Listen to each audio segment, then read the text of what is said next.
Welcome to the Straight to Jail podcast, written and produced by Brian Herring. Chapter 20, Regroup and Reckon. The abandoned building was freezing, the wind howling through broken windows like the cries of ghosts. Dust and debris littered the concrete floor as Johnny, Kyle, and Tony settled Ramirez against a rusted pillar. Ramirez groaned, his face pale but his eyes still burning with defiance. "This is where you bring me." Ramirez sneered, spitting blood onto the ground. "What's next? A campfire and ghost stories?"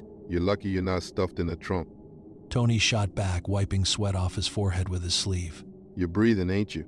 Kyle slumped onto a nearby crate, dragging on his cigarette like it was a life support system. He exhaled and looked around the room with a lopsided grin. Home sweet home. What do you think, Johnny? I say we put up curtains, maybe a welcome mat. Johnny ignored him, his eyes fixed on Ramirez. He crouched down, meeting the Kingpin's glare head-on. Let's get something straight. You're only alive because you're still useful.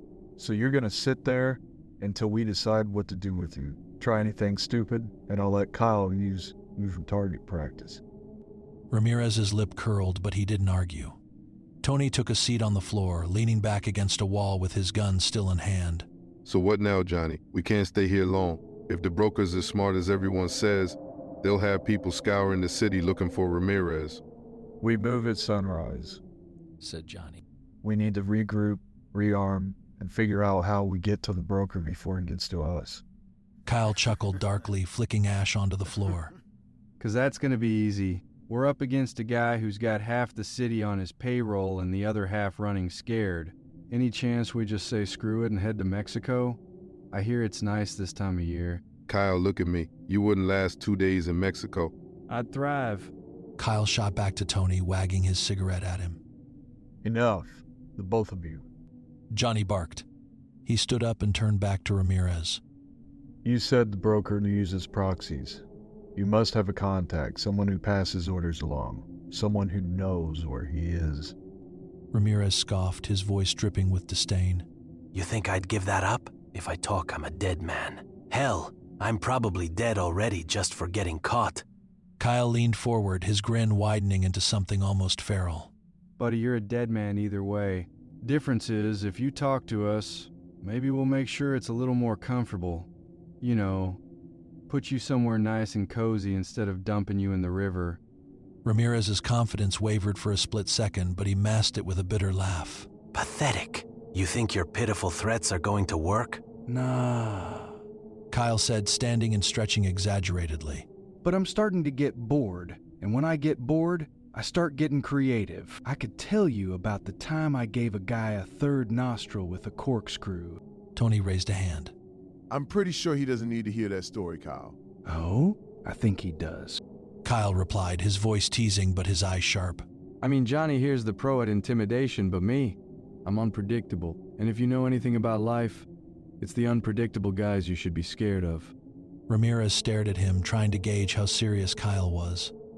For once, the smirk on Kyle's face gave nothing away.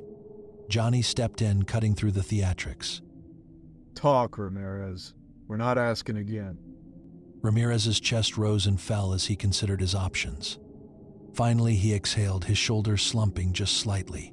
"There's a club, the Eclipse. It's a front. High rollers go there, but the real business happens upstairs. If you want to find a proxy, that's where you start." Give me names, Johnny demanded. "There's a guy named Luis Santos. He handles shipments for the broker. Money, guns, everything.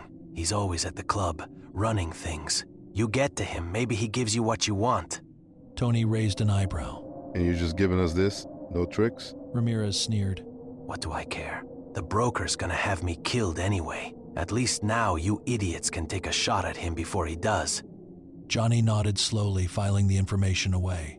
The Eclipse. It wasn't much, but it was a start. At sunrise, we hit the road. Johnny said, looking to Tony and Kyle. We gear up, find Santos, and then we end this. Kyle clapped his hands together, grinning as he stood. "Finally, a plan that doesn't involve me babysitting this jackass." He jerked his thumb toward Ramirez. You couldn't babysit a goldfish. Tony said, rolling his eyes. "Goldfish are tricky." Kyle replied seriously, taking another drag on his cigarette. Johnny sighed, pinching the bridge of his nose.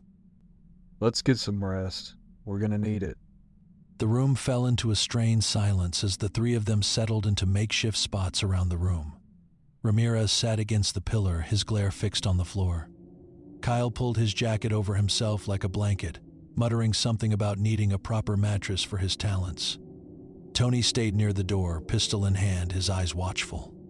Johnny sat down near the window, staring out into the empty streets. Somewhere out there, the broker was moving pieces on his chessboard, and they were running out of time to make their next move. But for the first time, Johnny felt something close to hope. They had a name.